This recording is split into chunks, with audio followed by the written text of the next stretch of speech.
सभी आत्म बंधुओं को मेरा नमस्कार। मैं भारती जसवानी रायपुर से आप सभी के सामने कौशल्य स्टूडियो से अपनी ध्यान की यात्रा प्रस्तुत करने के लिए यहाँ उपस्थित हुई हूँ। आप सभी को मेरा प्यार भरा नमस्कार। पितामह पति जी को मेरा कोटि कोटि नमन। मैं भारती जसवानी रायपुर में रहती हूँ। यहाँ पे मैंने एमएससी मैथ्स में लेके अपनी पोस्ट ग्रेजुएशन पास आउट की है। उसके बाद मैंने अपनी पढ़ाई को लेके, अपने करियर को लेके बहुत अपनी लाइफ में मैंने फ़ाइट किया है। कभी घर वालों के लिए, कभी बाहर वालों के लिए। इतने बातें सुनने के बाद उतार चढ़ाव बहुत आए पढ़ाई को लेके, करियर को लेके। एक समय ऐसा आया कि मैं बहुत ज़्यादा डिप्रेशन में भी आ गई थी। मैंने बहुत कोशिश की कि घर वालों को साथ लेके अपनी स्टडी, अपनी पढ़ाई, अपना करियर बना पाऊँ। वाइट स्पॉट की वजह से जो कि मैं अभी कोई ऑल बॉडी पे है, उसकी वजह से ये विदिन मुझे आज 25-30 साल हो गए। जब मैं 6th स्टैंडर्ड में थी तब से है मुझे, और इसको लेके मैंने बहुत फाइट किया है। लोगों की बातें बहुत सुनी है, घर वालों की बातें बहुत सुनी है। मैंने इतनी दवाइयाँ, इतना मतलब मेडिसिन वगैरह लिया था। उसके बाद भी मुझे इस चीज़ में कुछ ज़्यादा वो नहीं, मुझे ठीक होने की कभी उम्मीद तो नहीं थी, बट ये था कि लोगों की बातों पे ध्यान न दूँ, अपने करियर पे ध्यान दूँ। एक टाइम ऐसा आ गया कि लोगों की बातें सुनने को मिली कि शादी कौन करेगा, और ये सब बातें होने लगी कि इससे शादी कौन करेगा। घर वालों को भी टेंशन बहुत थी इस चीज़ की। मैंने बहुत पॉजिटिव होके अपने करियर पे फोकस देना स्टार्ट किया कि नहीं, शादी वादी इतनी इम्पॉर्टेंट नहीं है, मुझे नहीं करनी शादी। मैं अपना करियर बनाऊंगी, अपने पैरों पे खुद खड़ी होगी। आगे लाइफ में आपके अलावा आपको कोई सपोर्ट नहीं कर सकता। ये मेरी सोच थी उस समय।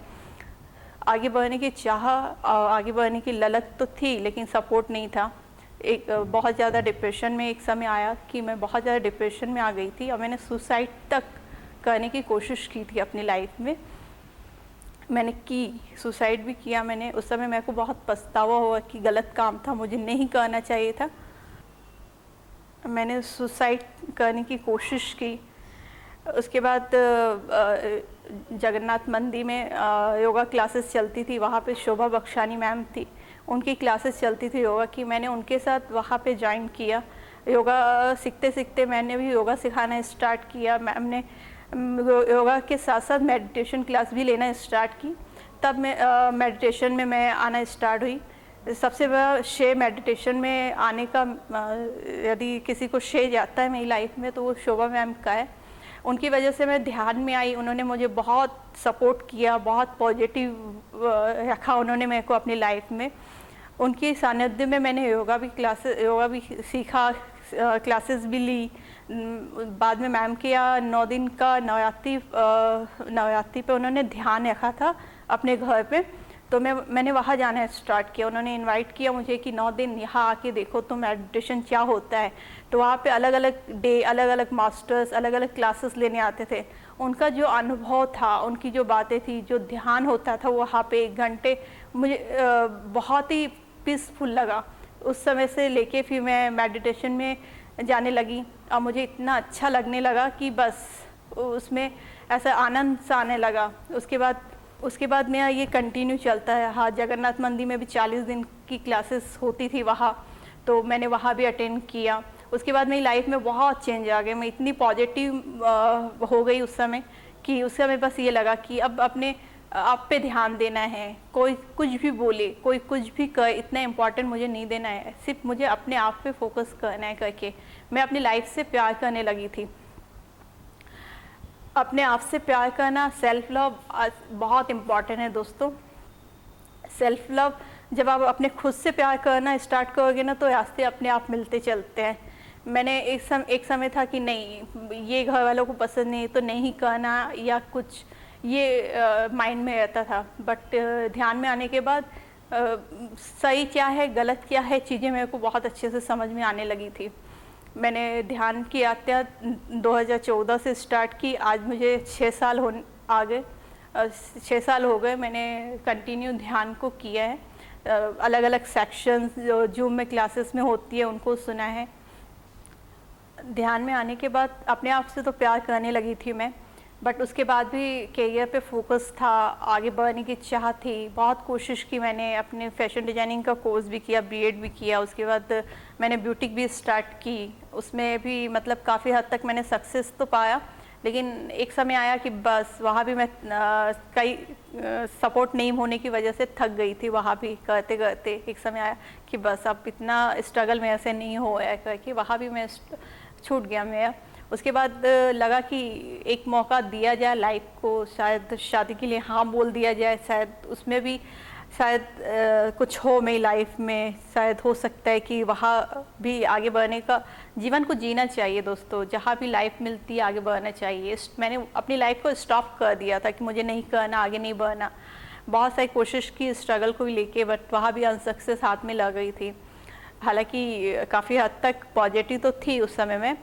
उसके बाद मैंने शादी के लिए भी हाँ बोल दिया घर पे, तो एक रिश्ता आया मेरे लिए, वहाँ पे देखना स्टार्ट किया, तो वहाँ पे घर वालों की किसी की हाँ किसी की न ऐसा हो रहा था, तो मेरे ऊपर डाल दिए थे कि आप ही डिसाइड करो कि आपको क्या करना है, करनी है शादी नहीं करनी है, ये है लड़के में प्रॉब्लम, मिडिल क्लास फैमिली है, जॉइंट फैमिली है, लड़का एकदम सिंपल सा है, स्टैंडर्ड नहीं है, फ़ी नहीं है, तुम इतने फ़ी हो, आना जाना है, पढ़े लिखे हो, बहुत सारी बातें होने लगी थी।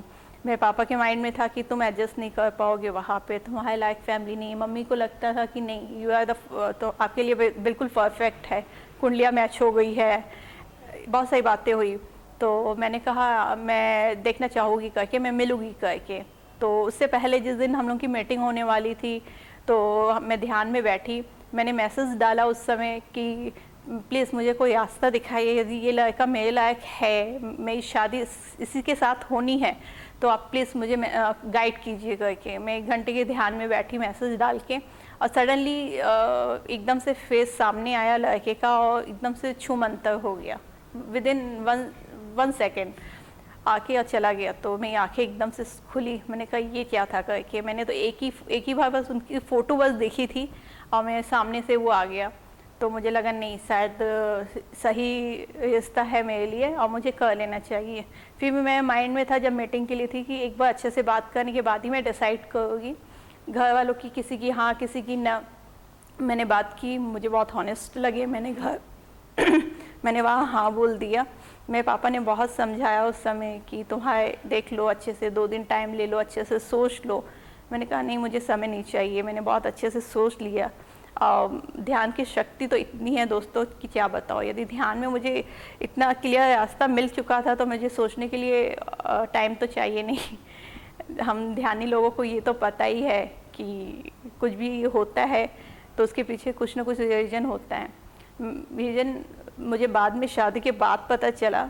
एक सोच थी कि जहाँ भी मैं जाऊँ, जिस भी घर में जाऊँ, वहाँ ध्यानी है मेरे साथ, मेरे आसपास।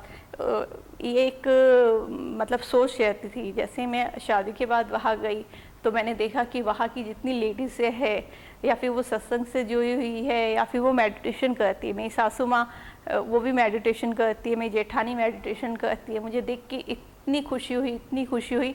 मुझे लगा सबसे बड़ा गिफ्ट मेरे लिए वही था, शायद इस वजह से कि वहाँ ध्यानी लोग हैं, इस वजह से शायद मैं वहाँ पे थी। इससे ज़्यादा और क्या प्रूफ दिया जाए कि मेडिटेशन की क्या वो है। एक सोच में और थी, जब लड़का देखने के लिए आए, कि मैंने इसके लिए बोल दिया था कि लड़का या पीता खाता ये सब ड्रिंक वगैरह मुझे बिल्कुल पसंद नहीं है, वो नहीं करता हो ऐसा करके। तो जीवन साथी भी मुझे बहुत अच्छा मिला, ना वो ड्रिंक करते हैं ना नॉनवेज खाते हैं। इतनी मेडिटेशन तो नहीं करते, लेकिन मेडिटेशन की क्वालिटियाँ हैं उनमें, एकदम पीसफुल रहते हैं। इससे ज़्यादा और क्या चाहिए मुझे। मैंने अपनी लाइफ को आगे बढ़ने का मौका दिया, आज मैं बहुत खुश हूँ उनके साथ। ये तो मेरी शादी को लेके एक छोटा सा एक्सपीरियंस था। जगन्नाथ मंदिर में जैसे ही मैंने शोभा आंटी के साथ ध्यान में स्टार्टिंग किया था, तो वहाँ से मैंने फिर आंटी के साथ क्लासेस लेना भी स्टार्ट किया। योगा क्लासेस तो लेती ही थी मैं आंटी के साथ, बाद में आंटी ने जगह जगह जाके मेडिटेशन क्लासेस लेना स्टार्ट किया, मैंने वहाँ ज्वाइन करना स्टार्ट किया। जब आंटी क्लासेस नहीं ले पाती थी तो वहाँ पे उनकी हेल्प के लिए मैं भी क्लासेस लेना स्टार्ट किया मैंने भी। तो ये क्लासेस लेना वहाँ से मेरा स्टार्ट हुआ। मैं कोटि कोटि नमन करती हूँ शोभा आंटी को कि उन्होंने मुझे इस यात्रा पे आगे बढ़ने के लिए मौका दिया। उन्होंने मुझे आगे लेके गए यहाँ पे। मैं और भी बातें बहुत सारी है बताने के लिए ध्यान से। कुछ बातें ये था कि जब मैं ध्यान में आने से पहले सुबह अमृत वेला बोलते हैं कि उठो उठो, उस समय है ना ध्यान करने से बहुत फ़ायदे हैं। तो मैं विदिन 3 बजे भी उठ के ध्यान में बैठती थी। अभी भी मेरी आदत है, रूटीन बना हुआ है। आज से 5 से 6 साल हो गया मैं मॉर्निंग उठ के अपने ध्यान में बैठती हूँ। ज़्यादा देर तक तो मैं नहीं बैठ पाती हूँ, लेकिन 2 घंटे से ज़्यादा मैं कभी बैठ नहीं पाई हूँ ध्यान में। लेकिन जितना अनुभव हुआ है और जितना एक्सपीरियंस हुआ है लाजवाब है, पीसफुल है, पॉजिटिविटी है। प्लीज़ दोस्तों मेडिटेशन को अपनाइए, उससे आपकी बहुत आप दूसरों के लिए नहीं, अपने लिए आप जीते हो, आप अपने लिए कुछ करते हो, आप इतने पॉजिटिव हो जाओगे उसको करने के बाद। लाइफ को देखने का नज़रिया अलग हो जाएगा आपका। ये ध्यान जो है मेरी ज़िंदगी में आया है, उसका सबसे बड़ा श्रेय शोभा आंटी के साथ साथ पति सर को भी है, जिन्होंने इतने लोगों के साथ इतने मास्टर्स को लेके चले हैं, इतने लोगों को जोड़ा है उन्होंने। मैं पति सर के साथ तीन बार मिल चुकी हूँ। जब वो रायपुर आए थे, फर्स्ट टाइम नीता मैम के यहाँ आए हुए थे, नीता भोजवानी मैम के यहाँ। मैंने उनके यहाँ वहाँ पे गई सर के साथ। वहाँ पे सब लोग सर जैसे ही लेटे हुए थे, सब उनके पाँव को दबा रहे थे, कोई हाथ को दबा रहे थे। तो मैंने वहाँ भी उनके साथ काफ़ी देर तक उनके सामने बैठी थी मैं उनके साथ। फिर वहाँ पे चाय वगैरह भी सबके साथ हम लोगों ने ली। बहुत ही अच्छा माहौल था वहाँ का, इतनी पॉजिटिविटी थी। सर से बात करने में तो मुझे बहुत डर लग गया था, लेकिन बस एक ललक थी उसके बाद से जब मीटिंग हुई कि नहीं सर से फिर मिलना है ऐसा करके बस मन में था। जब वहाँ से आई तो बस सर से एक बार फिर मिलना है, ये माइंड में आ गया था। फिर ममता पिरामिड में उनकी क्लासेस हो रही थी, तो मैं वहाँ गई। वहाँ पे सर ने कहा कि अपने अनुभव को शेयर कीजिए, क्या आप सोचते हो ध्यान में आने के बाद। तो मैंने कहा सर लाइफ को जीने का तरीका बदल गया है। मैं मेडिटेशन में आने के लिए मैं अपने लिए जीने लगी हूँ, मैंने ये वहाँ पे कहा। सर ने बहुत खुशी जताई वहाँ पे कि बहुत बढ़िया। सबसे इम्पॉर्टेंट यही है कि आप अपने लिए आप जीना सीख गए। मैंने जब ये कहा तो सर बहुत खुश हुए। उसके बाद 3rd मीटिंग हुई थी कैलाश ध्यान केंद्र में, जब इनोवेशन हो रहा था स्टूडियो का। तो वहाँ पे प्रोग्राम में मैं आई थी, तो सर थोड़ा सा डिस्टेंस में बैठे हुए थे। तो मैंने कहा काश सर के साथ में आके यहाँ पे बैठती, सामने होते सर में, मैं उनके साथ हैंड शेक करती करके। एक मन में थॉट आया, लेकिन सर वहाँ से दूसरे गेट से निकल ही गए थे। मैं गई दूसरे गेट से, सर को झाँक के देख रही थी। सर ने देखा और तुरंत है ना स्पीड से मेरी ओर आए। और वहाँ पे ही चाय की स्टॉल लगी हुई थी, चाय हाथ में लेके मेरे सामने खड़े हो गए थे। लाइफ का सबसे पीसफुल, या फिर बोलना चाहिए कि मेरी लाइफ का सबसे अच्छा मोमेंट लाइफ का वही था कि सर मेरे सामने खड़े हुए थे, हंस रहे थे, सबसे बातें कर रहे थे, मेरी तरफ ध्यान से सर ने मुझे देखा भी। इससे ज़्यादा एक गुरु की नज़र आप एक स्टूडेंट पे जाए, इससे बड़ी बात क्या हो सकती है। मेरी लाइफ का सबसे लवली मोमेंट था जो मैं आज तक अपनी लाइफ से नहीं भूल सकती। तो सर को कोटि कोटि नमन, जिन्होंने इतने लोगों को ध्यान से जोड़ा। सर का एक बार मैंने उनको कहते हुए सुना था, जब तक लाइफ में दुख नहीं है आप तब तक मेडिटेशन में नहीं आ सकते। आपको दुख होगा आप तभी आओगे मेडिटेशन में। तो आप दुख का वेट मत कीजिए मेरे प्यारे दोस्तों, प्लीज़ आप अपनाइए, अभी से अपनाइए। दुख सुख तो लाइफ का हिस्सा है, वो तो आना जाना है। लेकिन मेडिटेशन में आने के बाद आपको लाइफ कैसे जीनी है, क्या सही है क्या गलत है, आप डिसीजन बहुत अच्छे से ले सकते हैं। आप भी मेडिटेशन से जुड़िए, क्लासेस अटेंड कीजिए, नहीं हो सकता है तो घर पे कीजिए। इसी के साथ मैं आपसे विदा चाहती हूँ। नमस्कार, धन्यवाद।